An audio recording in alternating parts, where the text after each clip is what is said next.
disseram-me para deixar bem transparente as leis do inquilinato e eu deixei. Só que o maridinho dela não quis saber de nada. Fez o ninho de fotografias. Ficou por lá por 3 semanas. Os filhotes nasceram e vinham posar em minha mão para se alimentar. Eu já estava me sentindo Branca de Neve e os 4 passarinhos. Foi então que minha norinha me avisou que estava grávida, pra valer, do meu primeiro e único netinho. A Melinha que se cuide, pois a partir daí eu tinha mais em quem pensar. Não dá tempo de fazer dedicatória direito, depois eu faço.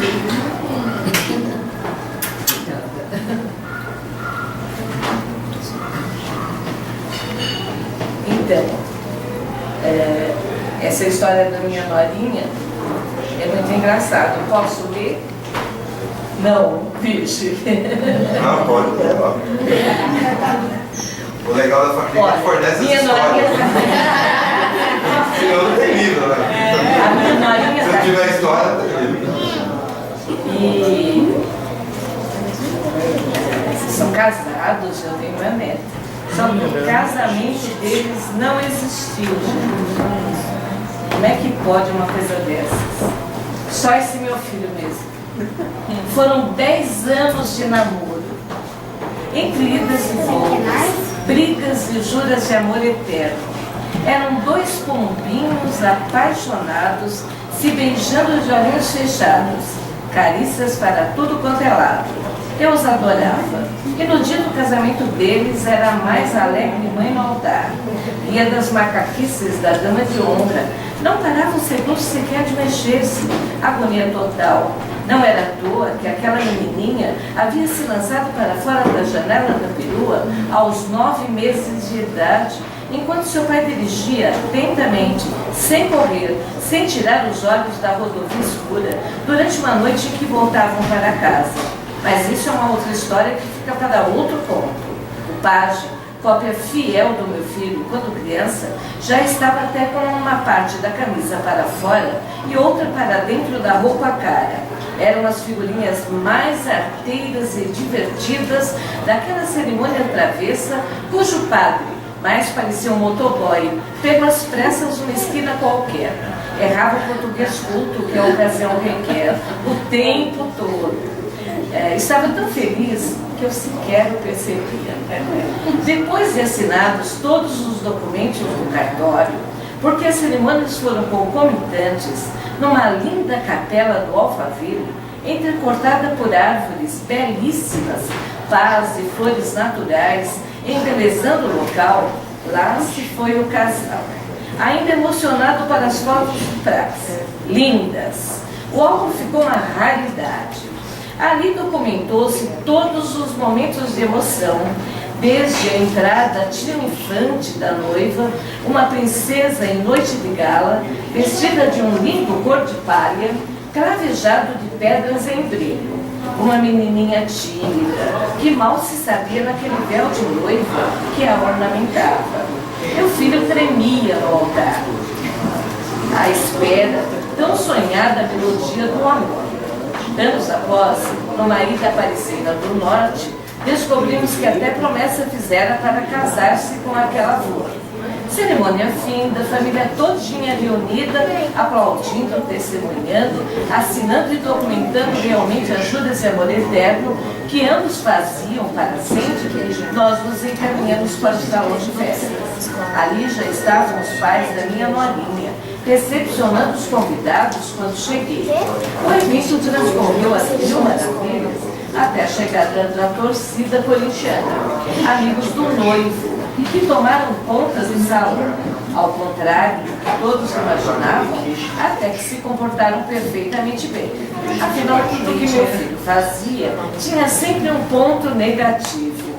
Nem eu, sua defensora perpétua, acreditava que estava tudo tão certinho. Todos reclamam de mil problemas quando há uma cerimônia assim.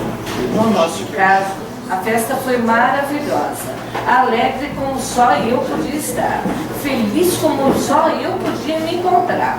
Queria mais do que nunca a felicidade do meu filho, e a sabia estar ocorrendo naqueles instantes únicos.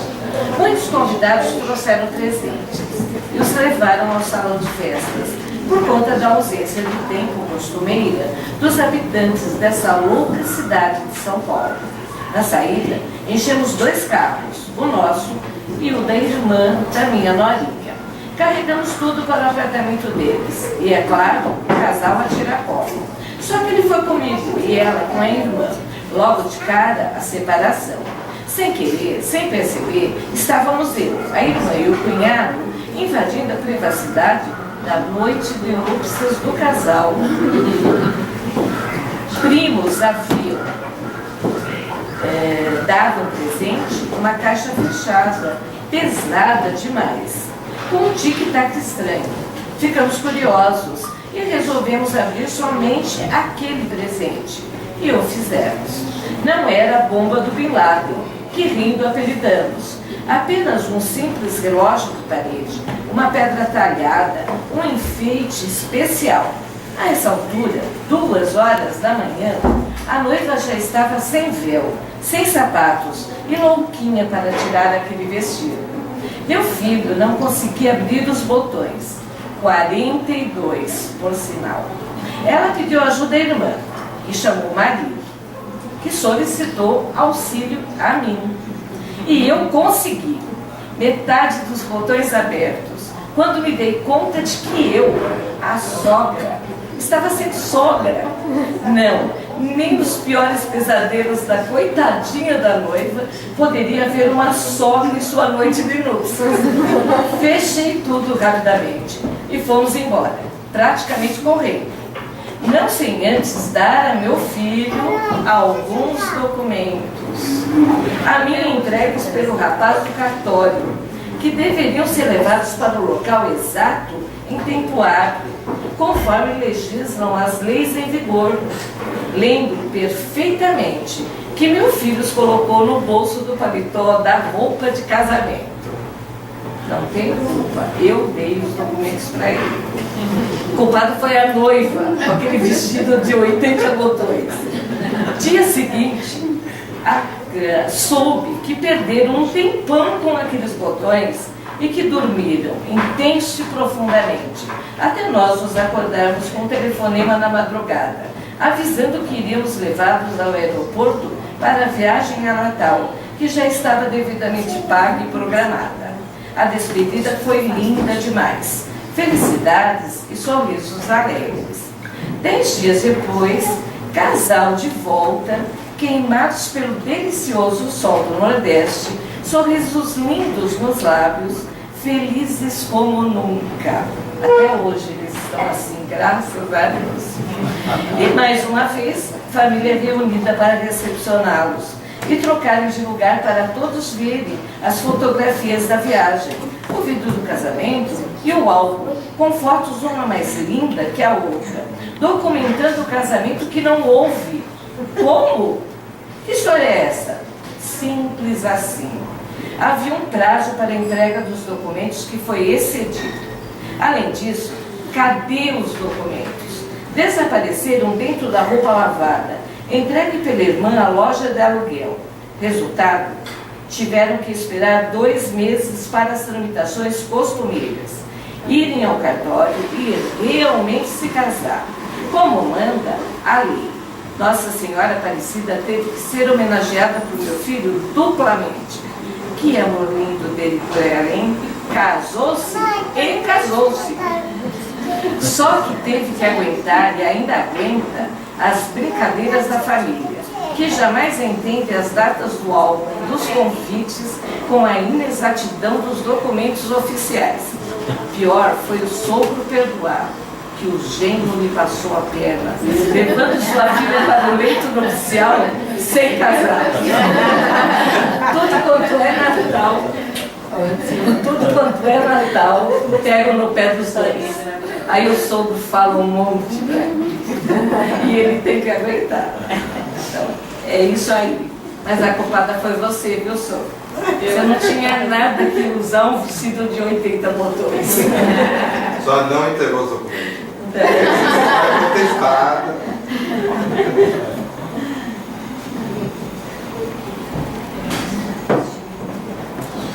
Para as minhas amigas Roy e Cleo, eu não tenho conto para ler. Eu ainda preciso escrever. Eu acho que eu vou escrever aquele conto das nossas férias sem limites. Acordar de madrugada. Posso escrever aquilo? Ó, já tenho a volta. Quando eu publicar, ninguém pode achar ruim. Não é assim? Então, eu não sei se vocês estão muito cansados de ouvir leitura. Acho que sim, não é? Eu entremei com poemas e eu acho que poemas são mais fáceis da gente ouvir leitura. E aí, se alguém quiser ler, eu permito. Mas só que eu adoro ler. Então vamos lá? Bolhas de sabor. Vou brincar com bolhas de sabor. Acreditar que a vida não é sonho vão. Enlouquecer paredes com sopros de funil. Escorregar tijolos de matiz. Anil, rosa, escarlate. Ao vento driblando, rolando, girando, meu coração saltitando, sorrisos, doçuras de mel. Só criança é feliz assim. Vou brincar com bolhas de sabão. Dentro delas, dores mil, casinhas de papelão, barquinhos de velas, sem velas, lua sem estrelas, sol sem brilho próprio, árvores sem folhas, lagos sem bichinhos, saudades sem olhos úmidos. Vento, leva embora minha dor. Vou brincar com bolhas de sabão. Dentro delas, muita luz. Esperanças verdes e lis. Olhos de serenatas. Canções e perfumes de jasmim. No impulso de alegria, mal segura a euforia, e ver bolhas explodindo. Levam a dor e o amor. Levam saudades e esperanças. Sorriso desaparece dos lábios. Vento parou, mãos molhadas. Surpresa chegou, brinquedo acabou.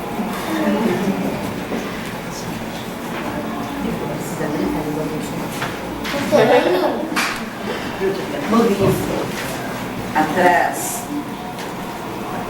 eu pus algo que é importante para mim. Tenho janelas abertas do passado, traves serenas prontas a me agasalhar, saudades lindas e vibrantes, momentos vividos na infância, sonhos na melodia do presente. Para quem eu escrevi isso? Lá.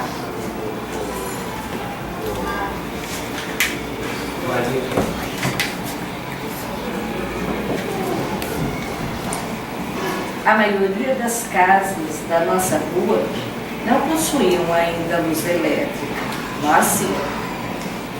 Mas o abastecimento era tão precário que vivíamos apagões constantes.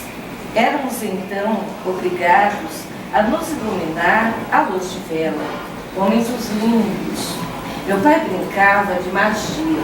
Ele cortava o fogo com seus dedos ágeis e jamais os queimava. Depois pegava a vela e a levava ao caminho desconhecido do mundo dos contos de fadas, João e Maria. Perdidos na noite dele escondida, o caminho, iluminado pelo sol, vela acesa, era marcado na mesa da cozinha por casquinhas de pão.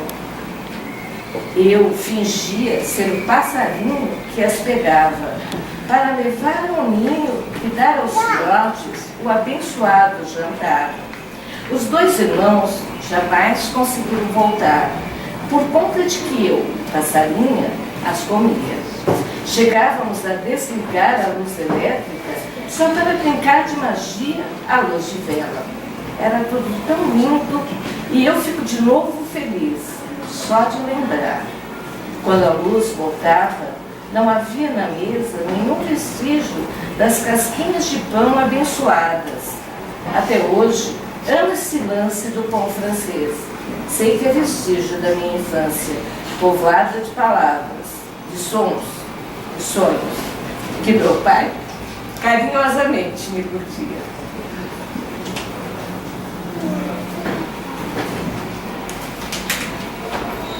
Injustiça. Segunda-feira, minha irmã saiu para o trabalho. Era recepcionista de uma empresa. Beijou na testa, como sempre fazia. Ele lhe disse baixinho: não chegue tarde, é aniversário de sua mãe. Vamos fazer-lhe uma surpresa. E realmente a fez. Acordei com os gritos de mamãe no quarto. Ele deu os últimos suspiros, desejando a ela um feliz aniversário. Meu pai era um homem sereno, amoroso, orgulhoso de mim. Com ele, eu me senti amada, protegida. E quando ele se foi desta vida para sempre, toquei o chão, sem alcançar estrelas. Ficara doente 7 anos antes, desse 7 de fevereiro. Marceneiro de mão cheia, talhava madeira de próprio punho. Era um artista.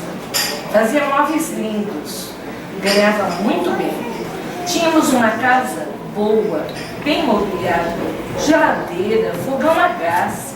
Adorávamos o dia do pagamento dele, pois nos trazia potes de azeitonas, queijo prata, goiabada.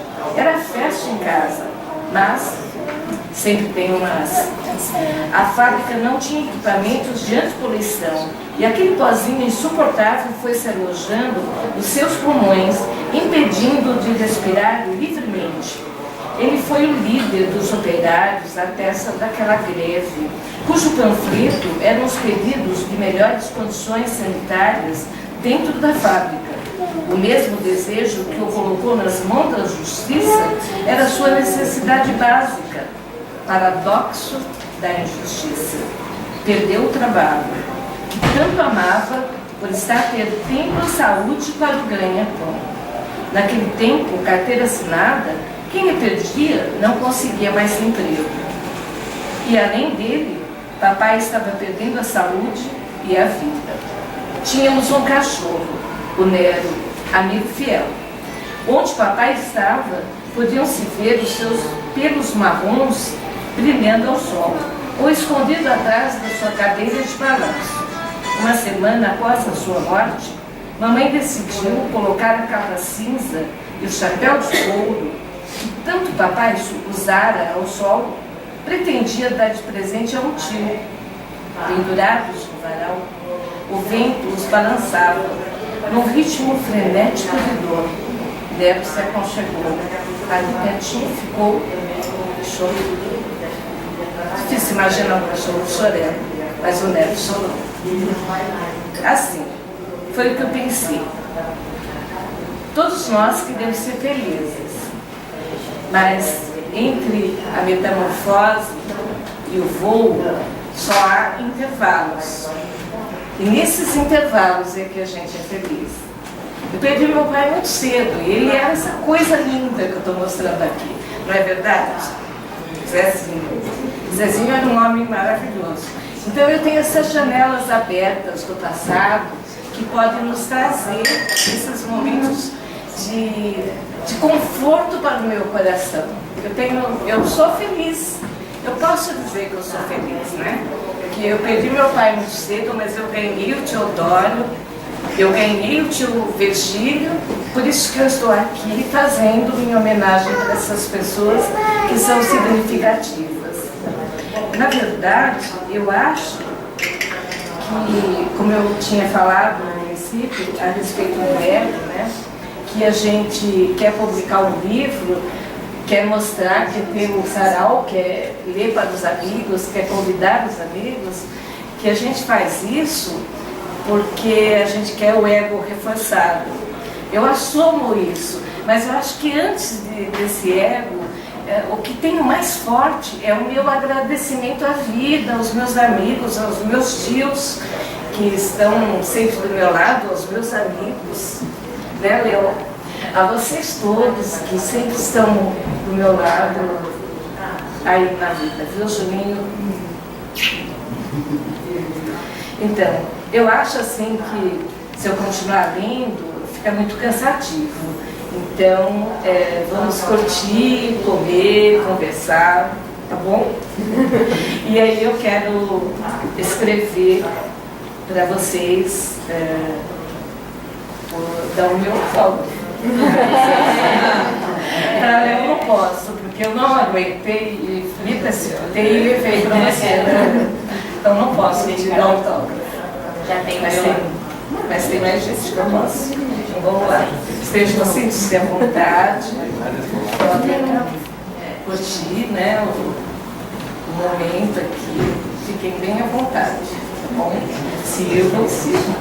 E estaremos lá embaixo mais tarde também, vai ter música lá embaixo. Aí vocês podem permanecer. Tá bom.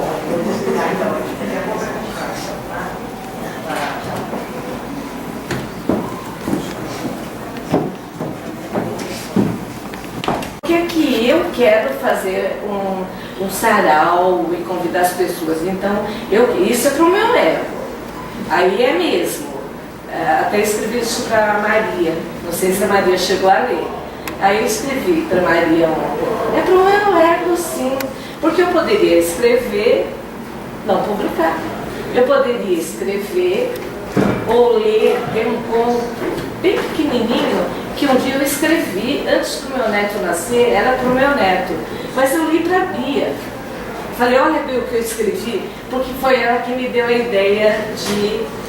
Mas você vai fazer um ninho lá no seu, para o seu inquilino. Você já fez o código de conduta do seu fundo do quintal, lembra?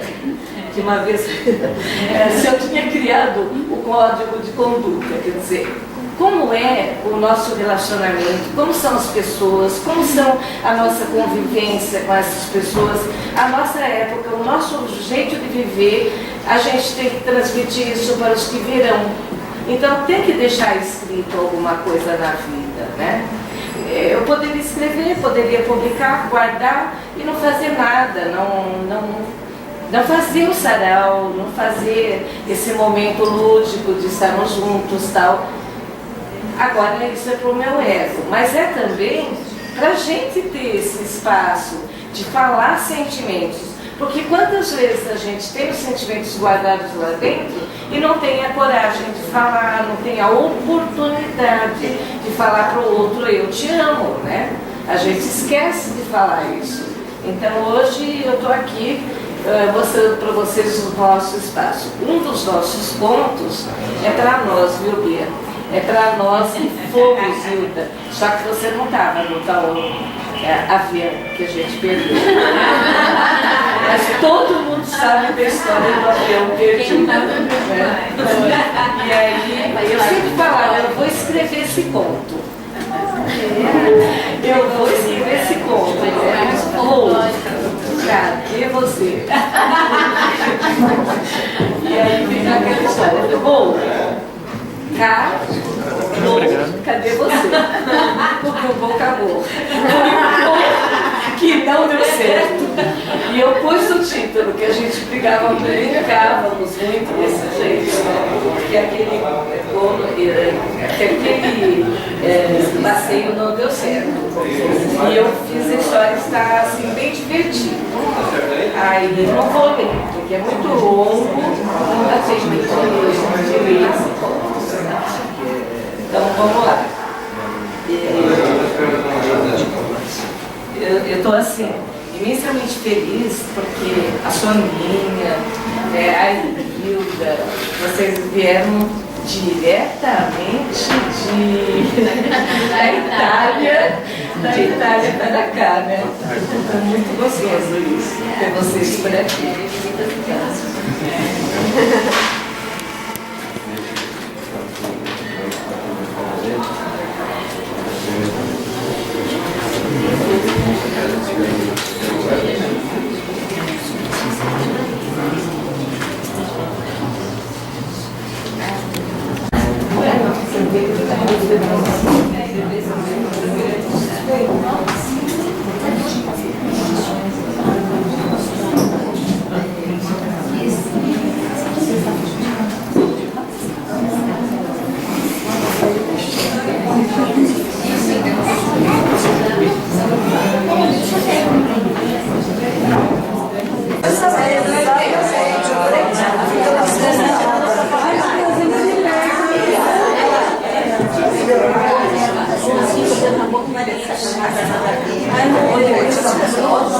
gosta de tirar foto.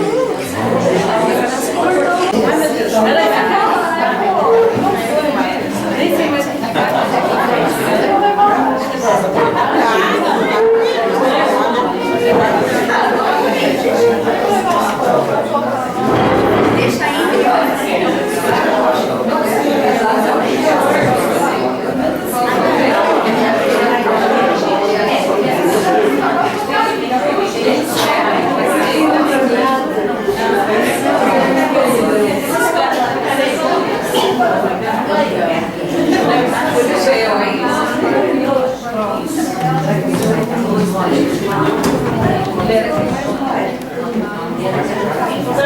Eu tremi.